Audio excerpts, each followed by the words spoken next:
এই ছোট্ট গাছটা আমাকে একটা বড় শিক্ষা দিল। দেখেছেন লজ্জাবতী গাছটিকে? ছুঁতেই পাতা গুটিয়ে ফেলে, মনে হয় লজ্জা পেল, কিন্তু আসলে এটা তার সেলফ ডিফেন্স। যখনই কেউ তাকে স্পর্শ করে, সে একটু সময় নিয়ে নিজেকে সেভ করে নেয়। আর সবচেয়ে সুন্দর ব্যাপার কি জানেন? কিছুক্ষণ পরেই আবার পাতা খুলে যায়, আবার নতুন করে দাঁড়ায়। জীবনও ঠিক এমন।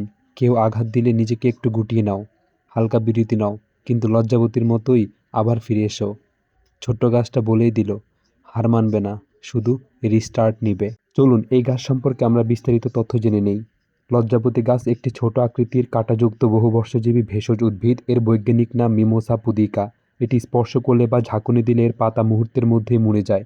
এটি এর সবচেয়ে সাধারণ বিশেষ বৈশিষ্ট্য।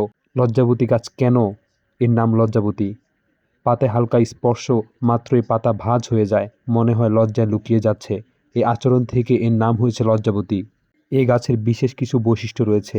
স্পর্শে পাতা ভাঁজ হয়ে যায়। রাত হলে পাতাগুলো স্বতঃস্ফূর্তভাবে অটোমেটিক বন্ধ হয়ে যায়, যদিও স্পর্শ করা না হয়। এটি দ্রুত বৃদ্ধি ঘটে। এটি হলো কাঁটাযুক্ত কাণ্ড, বীজের মাধ্যমে দ্রুত ছড়িয়ে পড়ে।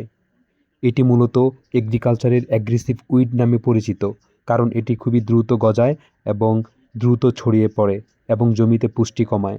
এই গাছের নানাবিধ উপকারিতা রয়েছে।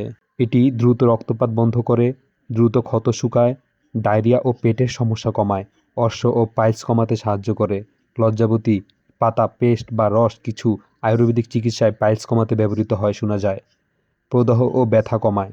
এর ভেতরে থাকা প্রাকৃতিক প্রদাহনাশক উপাদান শরীরের ব্যথা, ফোলা, প্রদাহ কমাতে কাজে লাগে। ত্বকের সমস্যা সারাতে সাহায্য করে। মূত্রনালীর সমস্যা উপশম করে। কৃমিনাশক গুণ রয়েছে।